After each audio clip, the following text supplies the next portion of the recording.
विशेष महोत्सव मना रहे हैं और नए वर्ष के लिए भी हम लोग विशेष प्रार्थना कर रहे हैं। ईश्वर को धन्यवाद दें। पिता और पुत्र और पवित्र आत्मा के नाम पर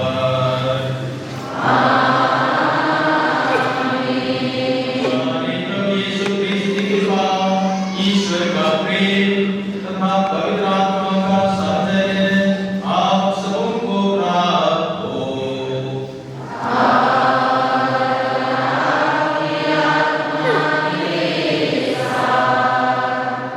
इसमें आदरणीय पुरोहित भाइयों, धर्मपत्नी, माता पिता, भाइयों और बहनों, आज 1 जनवरी 2025 में हम पहला दिन माता मरियम का ही विशेष दिन मनाते हैं और इसीलिए माता मरियम का हम सब उनके जीवन के लिए बहुत महत्वपूर्ण स्थान रखा है।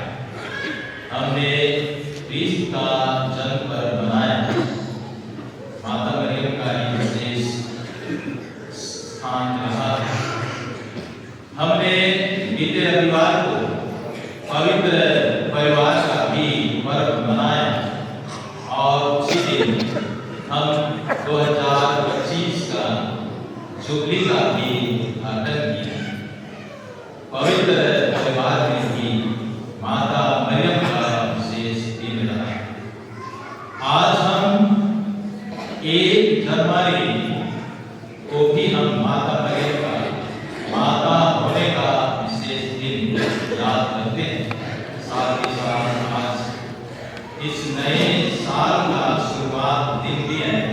ईश्वर को धन्यवाद देने के लिए, ईश्वर की आशीष कृपा पाने के लिए।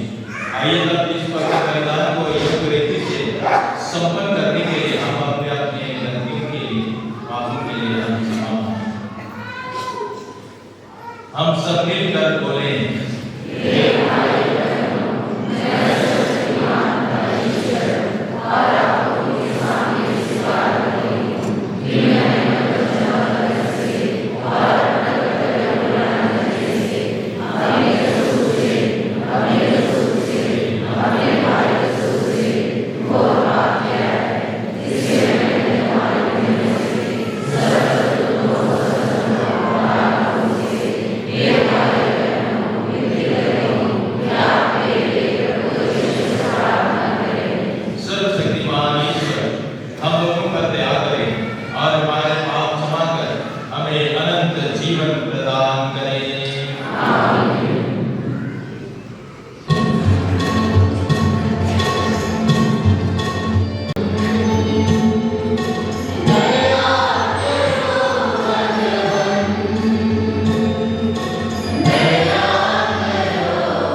हे ईश्वर, तूने कन्या मरियम के फलदायी कौमार्य द्वारा मानव जाति को अनंत मुक्ति का वरदान दिया है। हमारी प्रार्थना है कि जिस माता ने हमें जीवन के प्रदाता तेरे पुत्र हमारे प्रभु यीशु ख्रीस्त को प्रदान किया है, वही हमारे लिए तुझसे निरंतर निवेदन करती रहे। हमारे प्रभु तेरे पुत्र यीशु ख्रीस्त के द्वारा जो तेरे तथा पवित्र आत्मा के संग एक ईश्वर होकर युगानुयुग जीते और राज्य करते हैं।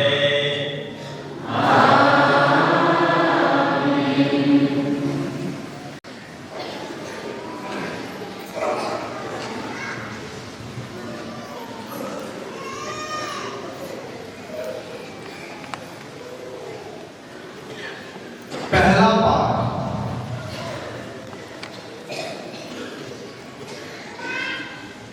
गणना ग्रंथ अध्याय 6 पद संख्याएं 22 से लेकर 24 तक।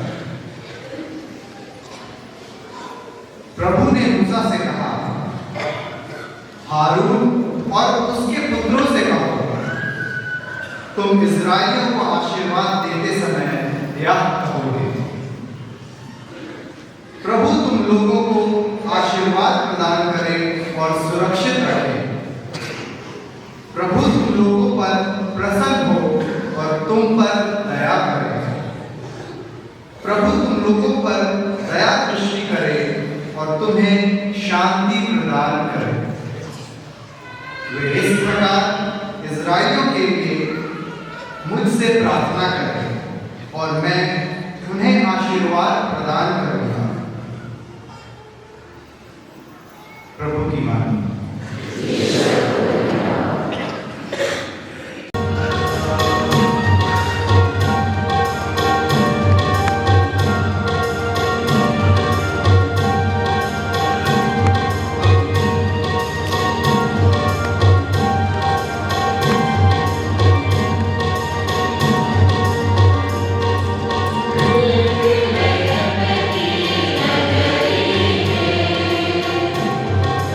Amen.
सकते हैं।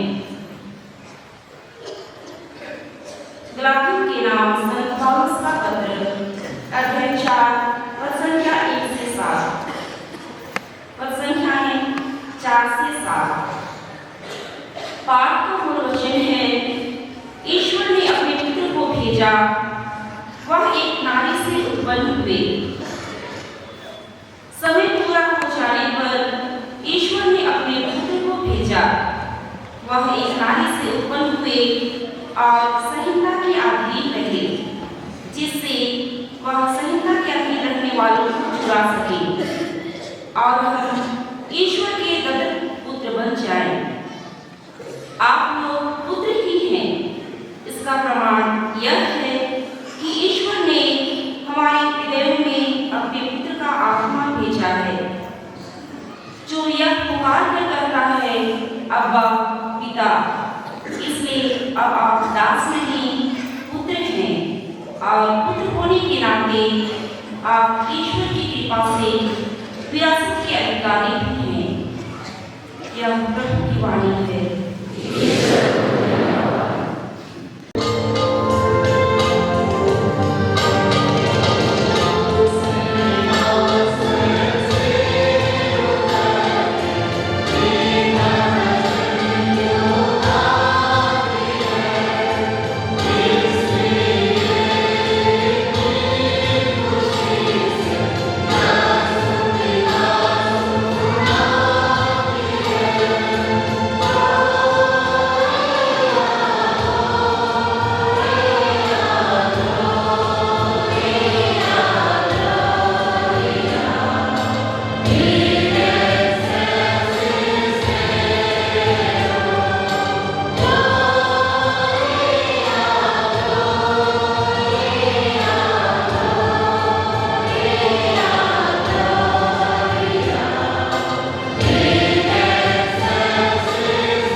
अध्याय 2 पद संख्याएं 16 से 21 तक।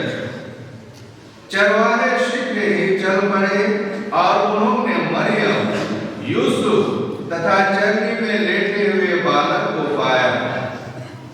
उसे देखने के बाद उन्होंने बताया कि इस बालक के विषय में उनसे क्या क्या कहा गया है। सभी सुनने वाले चरवाहों की बातों पर चकित हो जाते थे। मरियम उन सब बातों को अपने हृदय में रखकर उन पर विचार किया करती थी। जैसा चरवाहों से कहा गया था, वैसा ही उन्होंने सब कुछ देखा और सुना। इसलिए वे ईश्वर का गुणगान और स्तुति करते हुए लौट गए। जब 8वें दिन बालक के खतने का समय आया, तो उसका नाम यीशु रखा गया। स्वर्गदूत ने गर्भाधान से पहले ही उसे वही नाम दिया था। यह प्रभु का पवित्र सुसमाचार है।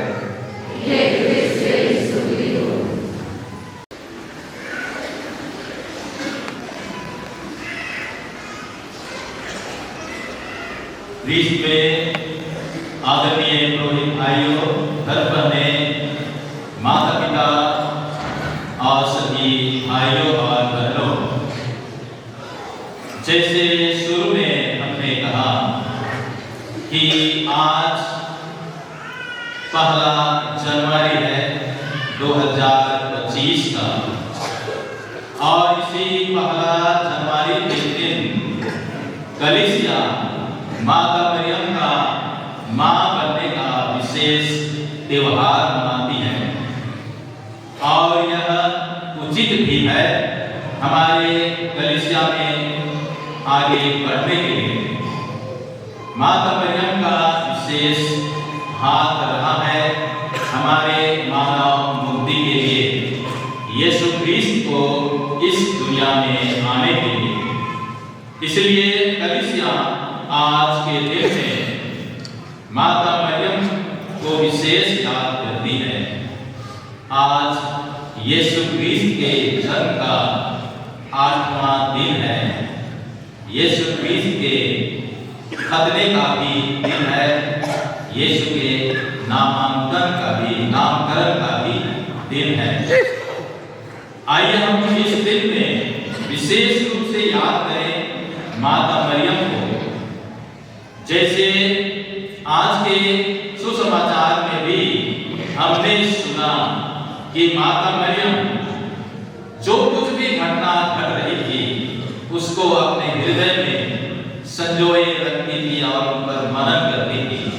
जैसे चरवाहों ने उन्हें संदेश दिया, बातचीत किया, दूत का भी संदेश मिला और माता मरियम को भी गब्रियल दूत द्वारा भी संदेश मिला और उनको भी उन्होंने समर्थन दिया और यीशु का जन्म माता मरियम के द्वारा होता है।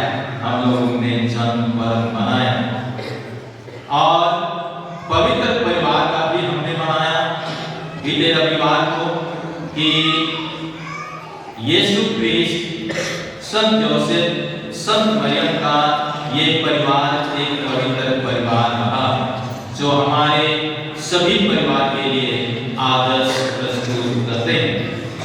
आज के इस दिन में जब हम यहाँ एकत्रित हुए हैं, हम सभी स्वर्ग के लिए यात्री हैं। इसलिए हमें एक दिन स्वर्ग जाना है, ईश्वर के पास जाना है। तो हम यीशु क्रिस्त के पद चिन्हों पर चल करके ही हम जा सकते हैं। दूसरी बात है माता मरियम के मध्यस्थता द्वारा भी हम ईश्वर के पास स्वर्ग राज्य में प्रवेश कर सकते हैं। मैं एक छोटी सी घटना, छोटी सी कहानी कभी कभी कहा करता हूं कि स्वर्ग राज्य में हम जानते हैं कि यीशु क्रिस्त ने संत पेतरुस को स्वर्ग राज्य की चाबी देते हुए उन्होंने कहा, संत पेतरुस को, मैं तुम्हें स्वर्ग राज्य की कुंजियां प्रदान करता हूं। तुम पृथ्वी पर जिसका निषेध करोगे स्वर्ग में भी उसका निषेध रहेगा और पृथ्वी पर जिसकी अनुमति दोगे स्वर्ग में भी उसकी अनुमति रहेगी। ये पेतरुस को इतना बड़ा जिम्मेदारी जवाबदेही देते हैं और इसीलिए स्वर्ग राज्य जाने के लिए पेतरुस वहां निगरानी करते हैं। अच्छे लोग, भले लोग, पवित्र लोग स्वर्ग राज्य चले जाते हैं। और इसी तरह जब एक दिन यीशु क्रिस्त स्वर्ग राज्य का भ्रमण करते हैं, देखते हैं वहां कैसे कैसे लोग हैं, पतरस ने सही काम किया है नहीं किया है। और वहां जब भ्रमण करते हैं बहुत से अच्छे लोग, पवित्र लोग, भले लोग वहां दिखाई देते हैं, यीशु खुश हो जाते हैं। लेकिन कुछ ऐसे, कुछ बुरे लोग भी, कुछ गड़बड़ लोग भी वहां दिखाई देते हैं। तो यीशु क्रिस्त पूछते हैं पतरस से, पतरस तुमने क्या किया? बहुत से लोग अच्छे लोग हैं, कुछ बुरे लोग भी हैं, कैसे यहाँ आ गए, स्वर्ग राज्य में कैसे आ गए? तब पेतरुस कहते हैं, स्वामी जी आपके आज्ञा का पालन किया गया है, मैंने कोई गलतियां नहीं की है। तो कैसे ये लोग यहाँ आ गए जो कि स्वर्ग के लायक भी नहीं थे? तब यीशु क्रिस्त, तब पतरस कहते हैं, प्रभु एक बात है कि ये लोग, कुछ गड़बड़ लोग यहाँ पर आए हैं, ये लोग माता मरियम के पास जाते थे होंगे, माँ माँ, मम्मी मम्मी कह करके पुकारते थे होंगे। माता मरियम बेचारी बहुत दया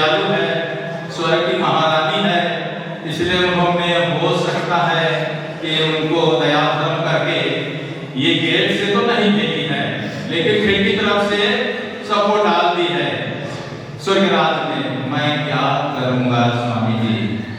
तब यीशु मुस्कुराते हुए कहते हैं, जब माता मरियम ने ये काम किया है तो सब कुछ ठीक है। वहां से वह मुस्कुराते हुए चले जाते हैं। प्यारी माता पिता और भाई बहन, कहने का मतलब है कि हमारे जीवन की यात्रा में माता मरियम का विशेष हाथ है। पापी से पापी आदमी भी माता मरियम के द्वारा ईश्वर के राज को प्राप्त कर सकता है। आज हम विशेष रूप से याद करें कि माता मरियम हम सबों के लिए एक आदर्श नमूना प्रस्तुत करती हैं।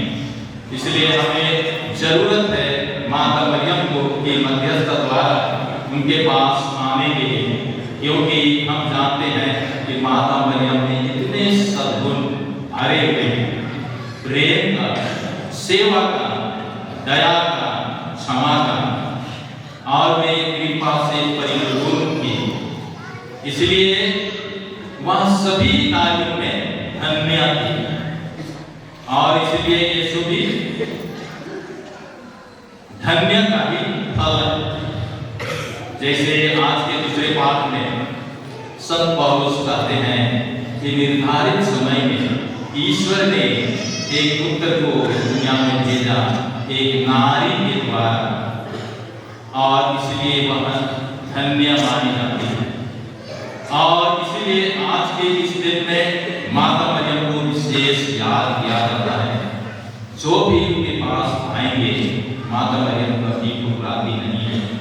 जैसे हम लोग बहुत बार याद करके विनती करते हैं माता मरियम के पास, याद करके विनती, इतने सुंदर विनती है। जब रोज दिन हम करेंगे माता मरियम के पास तो जरूर हमारी प्रार्थनाएं आप सुनी और नहीं होंगी, जरूर पूरा होंगी।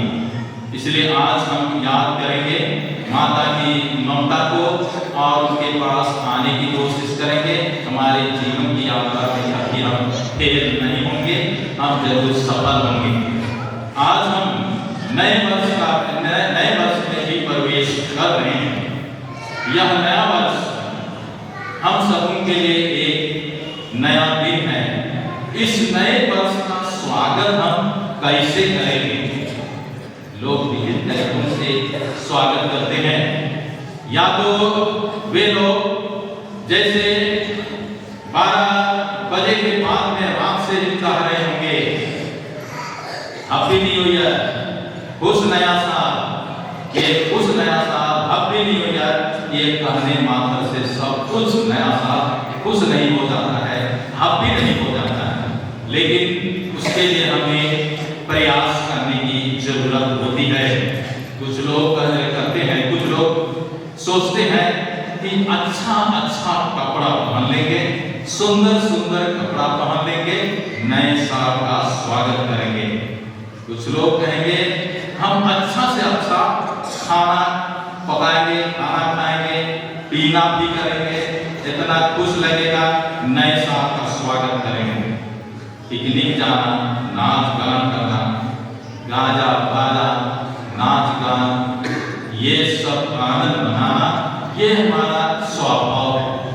लेकिन मात्र इसी से हम नए साल का स्वागत नहीं कर सकते हैं। इसलिए हमें जरूरत है कि हम अपने जीवन से या तो अपने आध्यात्मिक जीवन में हम कैसे आगे बढ़ सकेंगे। स्तोत्र ग्रंथ अध्याय 118 पद संख्या 24 कहता है, यह प्रभु का ठहराया हुआ दिन है, हम आज प्रफुल्लित होकर आनंद मनाएं। जरूर आनंद का दिन है। उसके बाद स्तोत्र ग्रंथ 107:1 में कहता है, प्रभु की स्तुति करो क्योंकि वह भला है, उसका प्रेम अनंत काल तक बना रहता है। संत याकूब कहते हैं, प्रत्येक अच्छा और उत्तम वरदान ऊपर से आता है। इसलिए हमें जरूरत है नए साल के लिए अच्छा और उत्तम वरदान प्राप्त करने के लिए। इसलिए हम इस नए वर्ष में हम बाहरी रूप के साथ साथ आध्यात्मिक तैयारी हमें करने की जरूरत है। हम आध्यात्मिक तैयारी कैसे करेंगे? बीते रविवार को हमने जुबली का उद्घाटन किया। यह 2025 वर्ष ये जुबली का वर्ष है। हम आशा के तीर्थयात्री हैं। अच्छा जीवन, पवित्र जीवन, विश्वास का जीवन जीने के लिए कुछ बिंदुओं को हमें याद करने की जरूरत है। पहला बिंदु में हम विशेष रूप से याद करें कि ईश्वरीय वचन को पढ़ना, मनन ध्यान करना और उसके अनुसार चलना। जैसे रोमी के ग्रंथ में, पत्र में संत पौलुस कहते हैं, वचन सुनने से विश्वास उत्पन्न होता है। वचन सुनने से विश्वास उत्पन्न होता है। बिना वचन के, बिना ईश्वरीय वचन के हम विश्वास में कैसे बढ़ सकेंगे? कैसे हम ये जुबली वर्ष मना सकेंगे? इसलिए हमारे पास बाइबल का ग्रंथ है, प्रभु का वचन है, ईश्वर का वचन है, उसे पढ़ने की जरूरत है, मनन चिंतन करने की जरूरत है।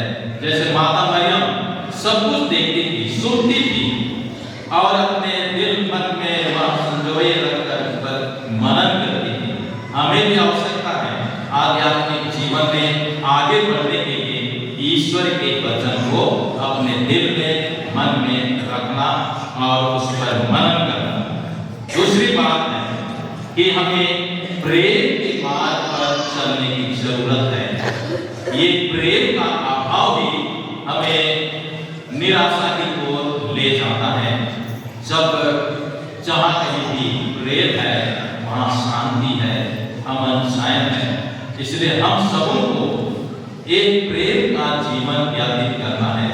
चाहे हम परिवार में हैं, पति पत्नी में प्रेम नहीं है और परिवार में प्रेम नहीं है तो परिवार एक प्रकार से नरक बन जाता है, रहने का मन नहीं करता है। लेकिन अगर वही माता पिता का प्रेम है, पति पत्नी का प्रेम है, परिवार में सबके प्रेम में प्रेम के साथ रहते हैं तो कितना सुंदर जीवन है। ईश्वर ने हमारे प्रति अपने प्रेम का सुंदर प्रमाण दिया है, इसलिए उसे हमें ग्रहण करने की जरूरत है। जितना भी ईर्ष्या है, द्वेष है, लड़ाई झगड़े हैं, उसे हमें इस नए वर्ष में उसको ठीक करने की जरूरत है, सुधार करने की जरूरत है। तीसरी बात हम याद करें कि एक दूसरे को क्षमा देने के लिए, माफ देने के लिए। अगर हमारा बीते साल का जीवन सही नहीं रहा, हमने गलतियां किया, दोष किया, लड़ाई झगड़ा किया, दोषारोपण किया और हम चाहते हैं कि अच्छा से रहने के लिए, तो कैसे हो सकता है? इसलिए हमें जरूरत है एक दूसरे को क्षमा देने की। और यही माफ देना, क्षमा देना, ये बहुत कठिन काम तो नहीं है, लेकिन सहज भी नहीं है। इसलिए यीशु क्रिस्त ने अंतिम क्षण तक उन्होंने क्या कहा, हे पिता इन्हें क्षमा कर, क्योंकि ये नहीं जानते कि क्या कर रहे हैं। यही है ईश्वरीय प्रेम, ईश्वरीय दया, ईश्वरीय क्षमा। तो हम इसको भी अपने जीवन में लागू करने की कोशिश करें। जैसे संत पौलुस कोलोसियों के पत्र में कहते हैं, आप एक दूसरे को सहन करें, एक दूसरे को क्षमा करें। प्रभु ने आप लोगों को क्षमा कर दिया है, आप लोग भी ऐसा ही करें। ये हम सबों के लिए निर्देशन दे रहे हैं। अपने जीवन में चौथी बात को याद करें, मेल मिलाप का जीवन। यदि हमारा मनमुटाव है और मेल मिलाप नहीं है तो ये अच्छा जीवन, क्रिस्तीय जीवन, पवित्र जीवन नहीं हो सकता है। क्योंकि ये जरूरत है मेल प्रेम का जीवन, मेल मिलाप का जीवन। तो बीते साल का जो भी गड़बड़ी था, अच्छा नहीं था, ठीक नहीं हुआ, तो उसी को इस साल अच्छा जीवन, मेल मिलाप का जीवन करने की कोशिश करें।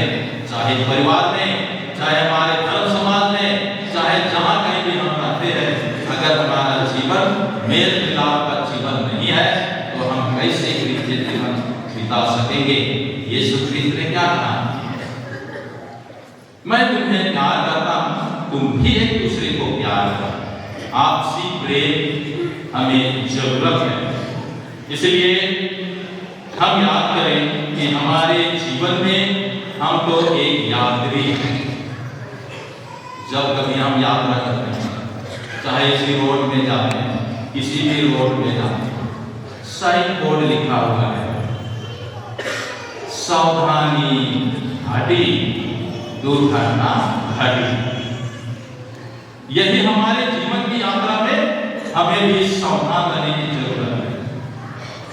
हम लोग छोटे में गीत गाते थे, कभी खाड़े में दिल्ली जबे हुए रास्ता ना बेड़ाते, रास्ता ना बेड़ाते, साइन बोर्ड पढ़ते जाते। यही बात हम याद करते। आज का दुनिया भर का घटना घट रही है, दुनिया भर का घटना घट रही है, जिंदगी आज में बहुत सारे घटनाएं घट रहे हैं क्योंकि सावधानी नहीं है। उसी तरह हमारे आध्यात्मिक जीवन में भी अगर हम सावधान नहीं है, आध्यात्मिक जीवन में जो हमें करना है अगर उस तरह से हम नहीं कर रहे हैं, उसमें भी हम सावधान नहीं है, तो हमारे जीवन में भी बहुत सारी दुर्घटनाएं घट सकती हैं। प्यारे मानसिक और भाई बहनों, मात्र दो ही रास्ता तो है। एक है शैतान का ही रास्ता जो चौड़ी रास्ता है, जो विनाश की ओर ले जाता है। दूसरी रास्ता है प्रभु यीशु का रास्ता जो थोड़ा संकीर्ण भी है लेकिन हमें स्वर्ग की ओर ले सकता है। आइए हम अपने जीवन में इसी साइन बोर्ड को भी पढ़ते जाएं जो हमें खतरे से बचा सकता है, जीवन में आगे बढ़ा सकता है। अपने जीवन का जहाँ मंजिल है वहाँ हम अच्छी तरह से पहुँच पाएंगे। इसलिए आइए आज हम ईश्वर को धन्यवाद दें बीते साल के लिए, जो अच्छाइयाँ हुआ उसके लिए धन्यवाद दें, जो हमने गलतियाँ भी किया उसके लिए हम क्षमा प्रार्थी हैं। और आने वाले दिन में इस साल भर ईश्वर जरूर हमें अपने आशीषों कृपाओं से भर देंगे। इसलिए आइए आज के इस दिन में प्रभु की आशीष, प्रभु की कृपा हम सबों पर बनी रहे आज और इस पूरे साल में। यही हम ईश्वर से आशीष व कृपा मांगे। आमीन।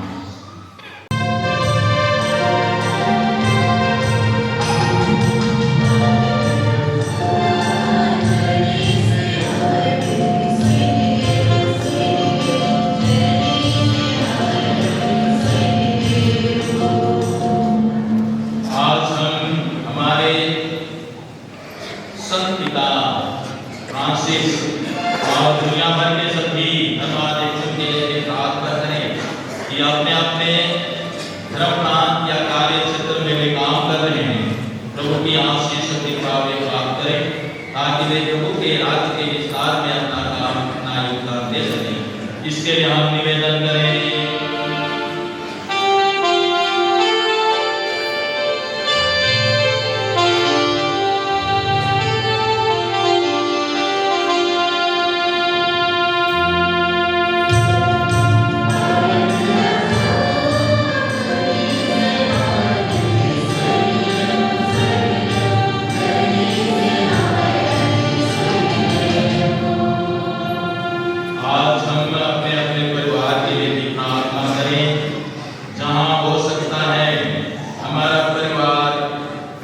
एक आदर्श परिवार की तरह, भव्य परिवार की तरह नहीं है। प्रभु से कृपा और आशीष मांगे। जिस तरह वे परिवार में जन्म लेकर के आए, परिवार को उन्होंने पवित्र किया और वही प्रभु हमारे परिवार में भी पवित्र करे ताकि साल भर हमारा परिवार आनंद और शांति से भरा रहे। इसके लिए हम निवेदन करें।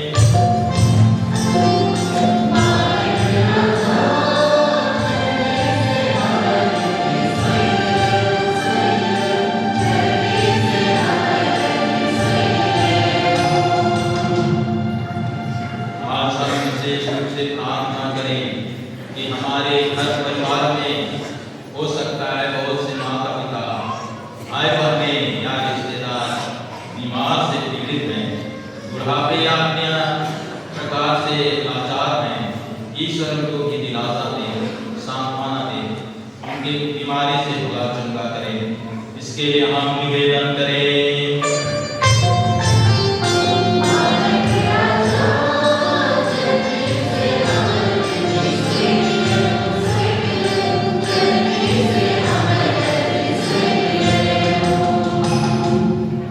आज हम अपने अपने परिवार या रिश्तेदार में से जो इस दुनिया से परलोक पधार चुके हैं, ईश्वर उन सभी आत्माओं को अनंत शांति दे। इसके लिए हम निवेदन करें।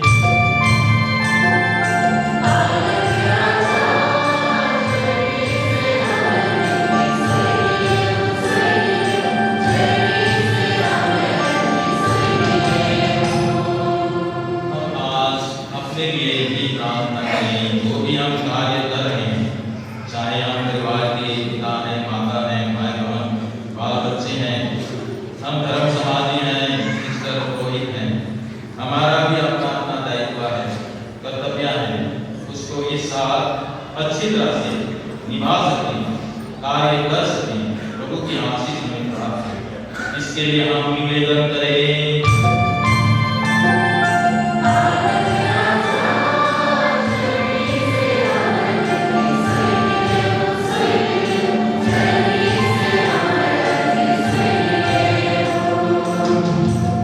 थोड़ी देर हम मौन होकर अपने निजी मतलबों के लिए प्रार्थना करें।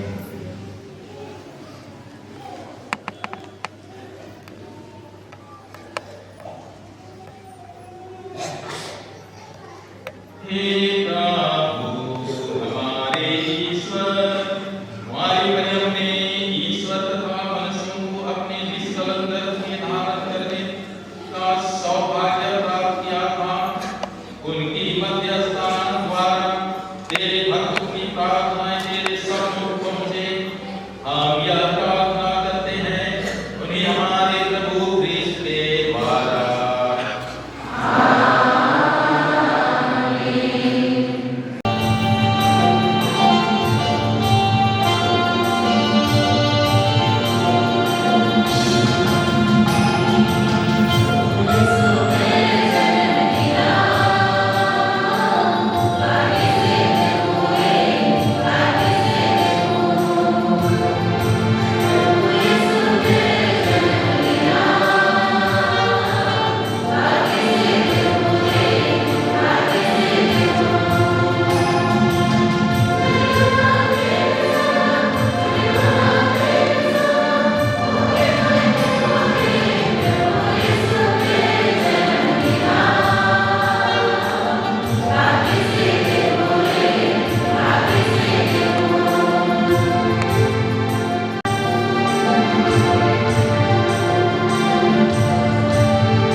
एक दिन उसकी पूर्णता में आनंद मना सके, या वरदे हमारे प्रभु क्रिस्त के द्वारा।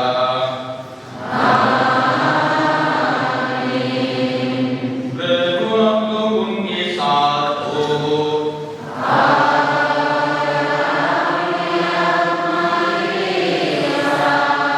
प्रभु में मन लगाइए।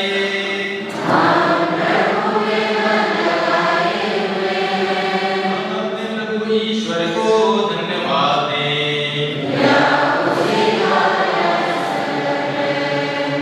हे प्रभु पवित्र पिता सर्वशक्तिमान शाश्वत ईश्वर, यह वास्तव में उनका न्याय संगत है, हमारा कर्तव्य तथा कल्याण है कि हम सदा और सर्वत्र अपने प्रभु क्रिस्त के द्वारा तुझे धन्यवाद दें। इनके द्वारा हमारे उद्धार की योजना आज प्रत्यक्ष हो गई। जब तेरे अनादि शब्द ने दुर्बल मानव स्वभाव धारण किया, तब अपना केवल इस शाश्वत प्रकृति को अनंत गौरव प्राप्त हुआ। वन की स्थितियां सहभागिता द्वारा हम भी अनंत जीवन के प्रत्याशी बन गए हैं। इसलिए स्वर्गदूतों की मंडली के स्वर में स्वर मिलाकर आनंद की उमंग में हम तेरा स्तुति गान करते हैं।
विश्वास का रहा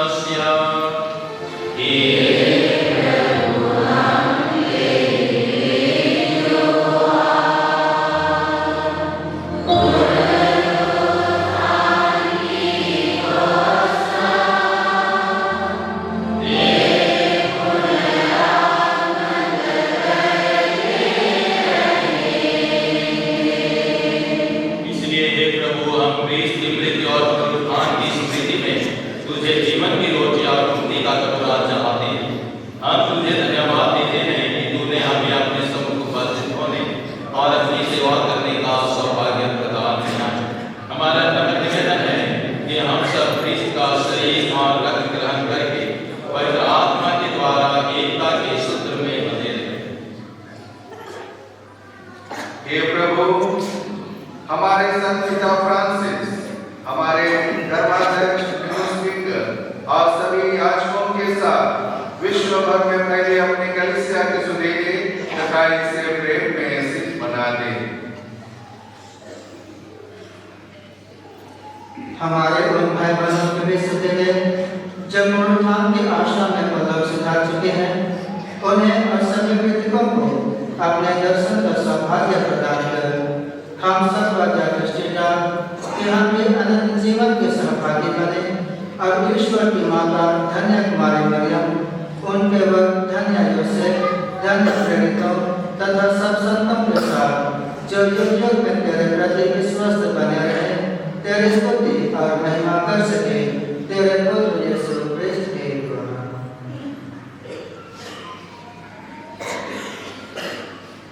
इन्हीं प्रभु क्रिस्त द्वारा इन्हीं साथ इन्हीं में ये सर्वशक्तिमान पिता ईश्वर पवित्र आत्मा के साथ सारा गौरव तथा सम्मान युगानुयुग होते रहा ही है।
सभी बुराइयों से हमें बचा और इस जीवन में हमें कृपा पूर्वक शांति प्रदान कर। हम तेरी दया से पाप से दूर और हर विपत्ति से सुरक्षित रहें और उस दिन की प्रतीक्षा करते रहें जब हमारे पिता यीशु ख्रिस्त फिर आकर हमारी धन्य आशा पूरी करेंगे।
हम प्रार्थना करें।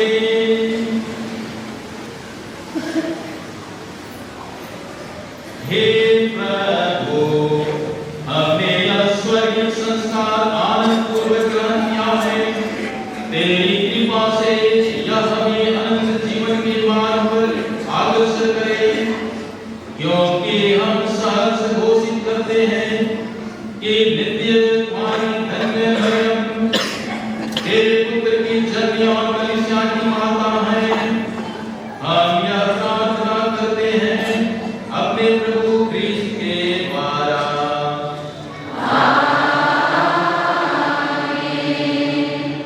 हमें वर्ष 2025 को वरदान के रूप में, उपहार के रूप में और एक साल दिया है।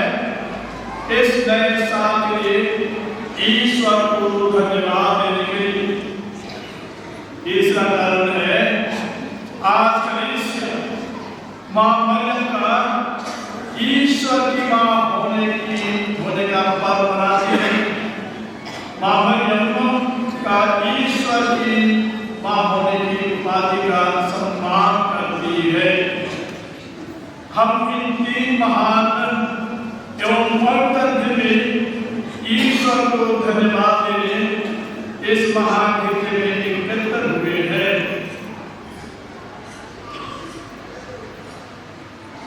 नूतन वर्ष 2020 के मुख्य अनुष्ठाता सादे फादर जेनेरस विकार जनरल सहप्राथमिक विद्यालय निरीक्षक को नूतन वर्ष के स्वागत कर हमारे उन्होंने पवित्र संविधान अर्पण किया है और उन्होंने प्रेरणादायक संदेश दिया है।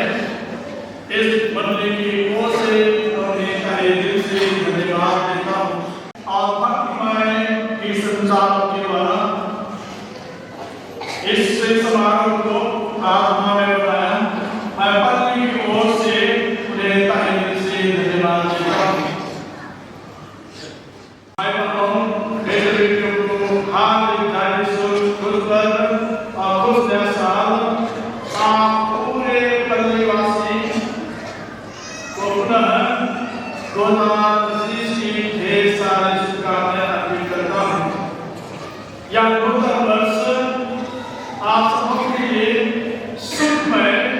मंगलमय हो। वर्ष 2025 आप लोगों के लिए कृपा और आशीर्वाद का वर्ष बने।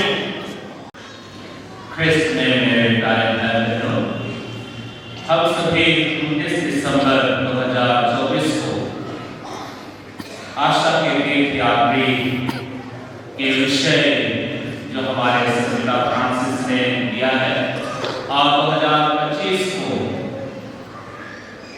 यीशु ख्रिस्त के मानव बनकर 2025 वर्ष की जयंती की घोषणा की है। हमने 29 दिसंबर 2024 को हमने बहुत कुछ सुना। उस दिन बहुत कम भीड़ थी।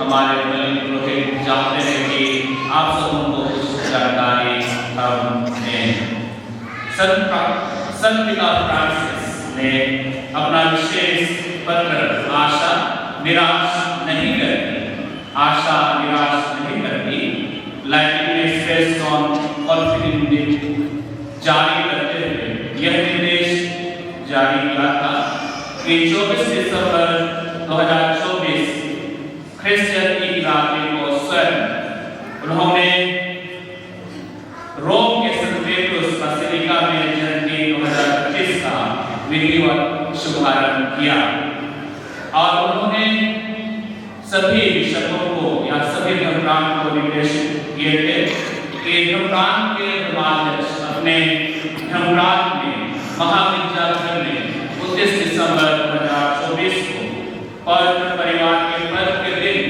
पवित्र यूनिवर्सिटी के माध्यम से वे अपने धर्मप्राण में जुबली वर्ष का उद्घाटन करें और हम सबों ने पूरे धर्मविधि के द्वारा धर्मप्राण में 2025 जन्मदिन वर्ष का उद्घाटन कर चुका है और संत पिता फ्रांसिस हम सबों से आह्वान करते हैं और वे जो विशेष पत्र जारी किए जिसका शीर्षक है आशा व्यर्थ नहीं होती या आशा निराश नहीं करती, इसको उन्होंने 9 मई 2024 को जारी किया था। और इस पत्र का वे चाहते हैं कि हम पठन सुने, अर्थात हम कुछ भागों को जानें जिसे हमारे संत पिता फ्रांसिस ने लिखा है, आशा व्यर्थ नहीं होती या आशा निराश नहीं करती। उन्होंने कलीसिया में जयंती की परंपरा का जिक्र किया है। कलीसिया में पहले सन 1300 ईस्वी में जुबली की परंपरा की नींव डाली गई। बीच में बाद में वर्षों के हर 25 वर्षों में जुबली मनाई जाने लगी। इसके पूर्व सन 2000 में यीशु के शरीर धारण के 2000 वर्ष पूरे होने पर बड़ी जुबली मनाई गई थी। सन 2015 में संत पिता ने नया वर्ष घोषित कर विशेष जुबली की घोषणा की थी। अब हम यीशु के मानव बनकर इस धरा पर यीशु क्रिस्त मानव बनकर आए, उनके आने पर 2025 वर्ष होने के अवसर पर यह जुबली हम मना रहे हैं। आगे चलकर 2035 में यीशु के मरण और पुनरुत्थान के 2000 वर्ष होने पर और एक बड़ी जुबली मनाई जाएगी। जुबली कृपा का विशेष अवसर होता है, इसलिए हम सबों को ध्यान देना है कि यह वर्ष हम सबों के लिए कृपा का वर्ष हो। आइए हम ध्यानपूर्वक संत पिता के पत्र आशा व्यर्थ नहीं होती या आशा निराश नहीं करती के कुछ अंश नंबर 1, धारा 1, 3, 7 और 25 का वाचन सुनेंगे। पहला, आशा व्यर्थ नहीं होती या आशा निराश नहीं करती। रोमियो के नाम पौलुस का पत्र अध्याय 5 पद संख्या 5।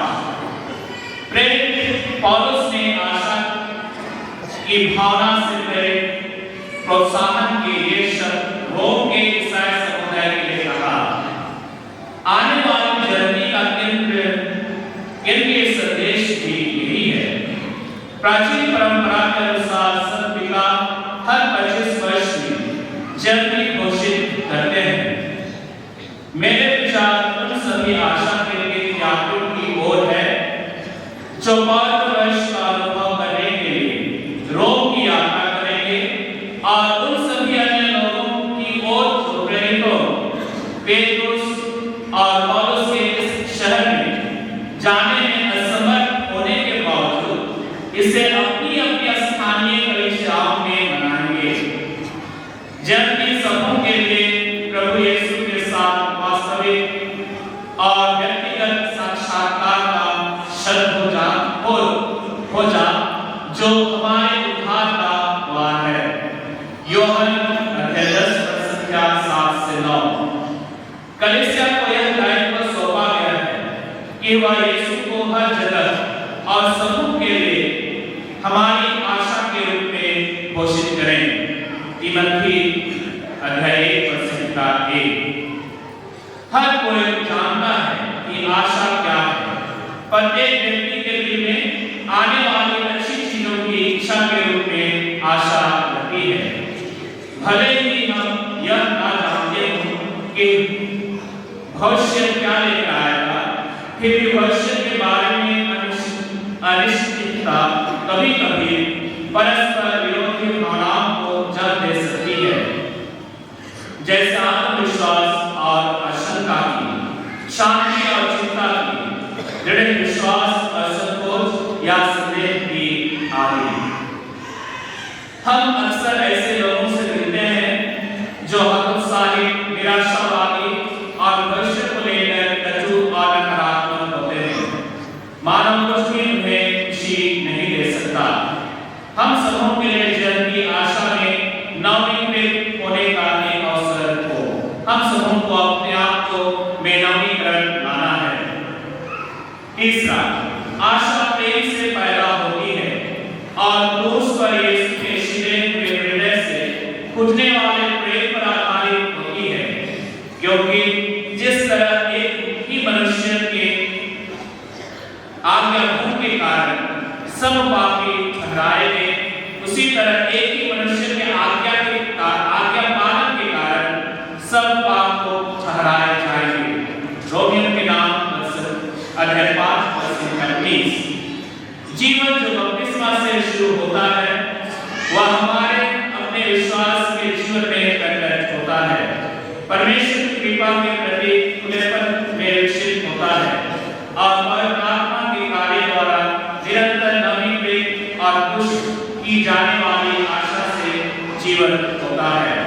जीवन होता है। पवित्र आत्मा के त्यागी कलीसिया के ईश्वर में अपने सतत उपस्थिति के द्वारा सभी विश्वासियों को आशा की ज्योति से प्रकाशित करता है। वह उस ज्योति को हमेशा जलते रहने वाले दीपक की तरह जलाए रखता है, ताकि हमारे जीवन को बनाए रखे और उसमें नौस्फूर्ति लाए।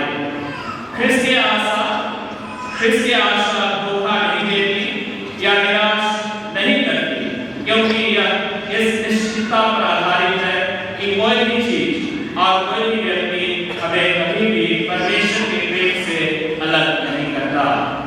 नंबर 7, हमसे आह्वान किया जाता है कि हम ईश्वर की कृपा में आशा खोजने के अलावा उसे समय के उन चीजों में खोजें जो प्रभु हमें देते हैं।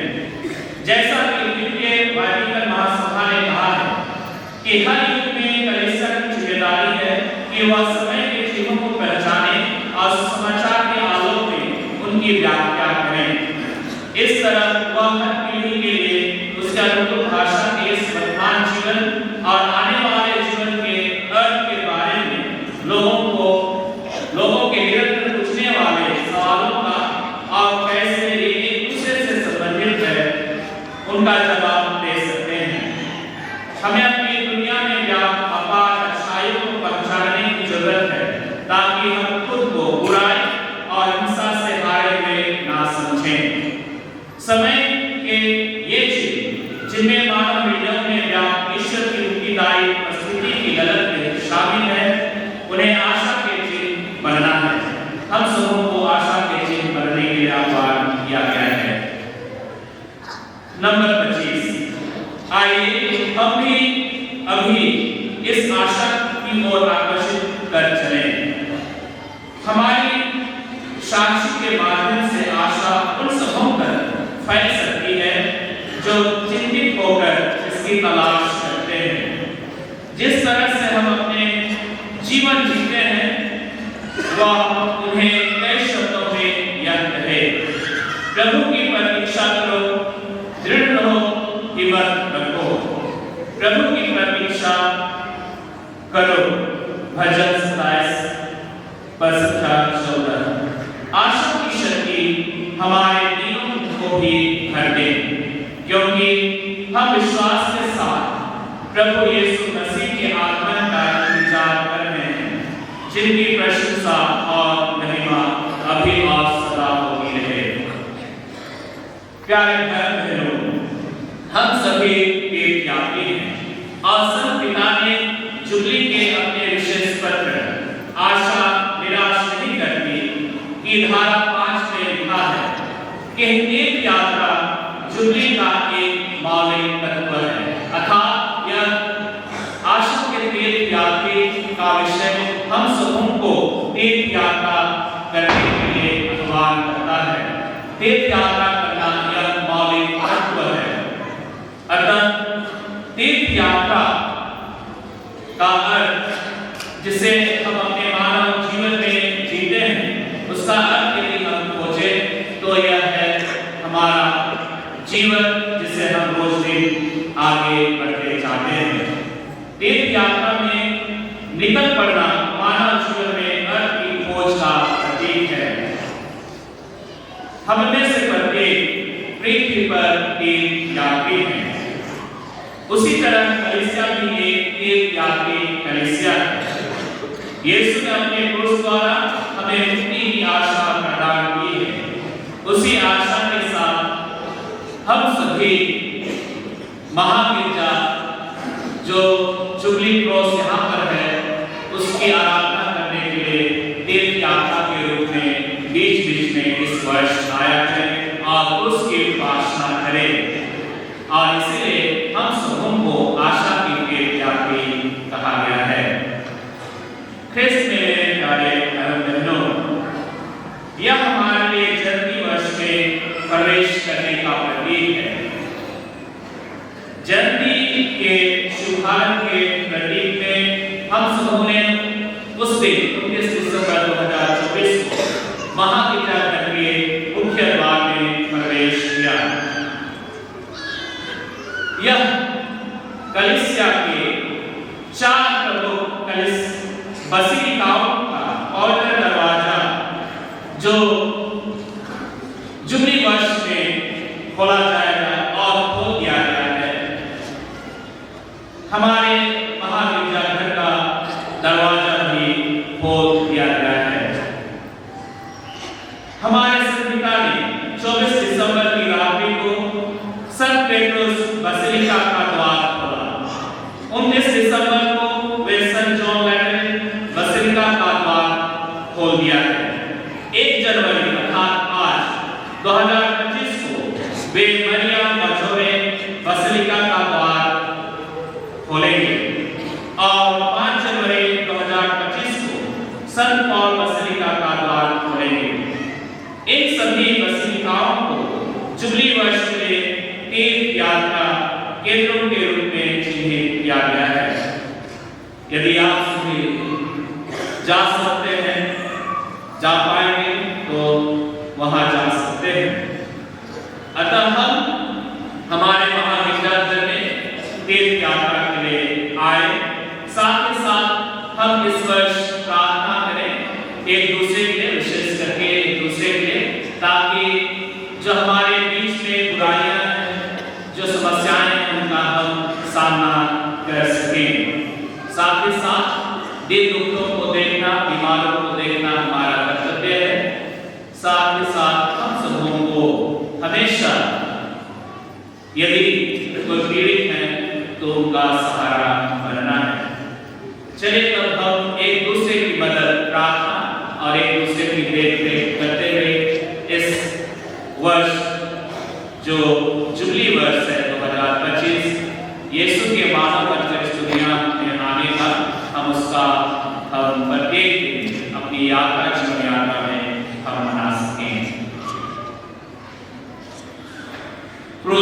हमारा प्रतिमा का आप लोगों को बता दिया गया था। बीच में फिर से जब समय मिलेगा तो बताया जाएगा। आज संत पिता ने हम सबों को जो अंश जानने के लिए कहा गया था, मैंने आप सबों के समक्ष रख दिया है। आप सबों को सुनने के लिए बहुत बहुत धन्यवाद। नए वर्ष में विशेष आशीर्वाद की प्रार्थना होगी। सभी को ऐसे झुकाएंगे, हाथ जोड़ेंगे। सभी पुरोहितों से आग्रह है कि वे दाहिना हाथ शासन की ओर बढ़ाएं। ईश्वर सभी वरदानों का स्रोत है, वही आप लोगों को अपनी कृपा और प्रचुर आशीष प्रदान करें और परस्पर आप लोगों को हर प्रकार की हानि से बचाए रखे।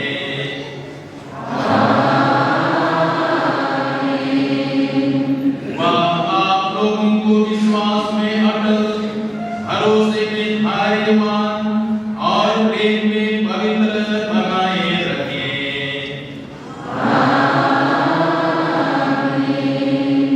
वह आप लोगों का जीवन और कार्य शांतिमय बनाए, आपकी हर प्रार्थना पूरी करे और आपको अनंत सुख की ओर ले चले।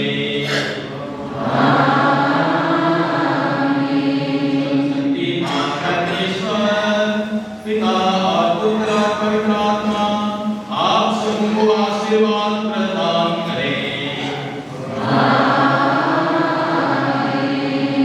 आपको पिता ने प्रभु के प्रेम में जीवन बिताए।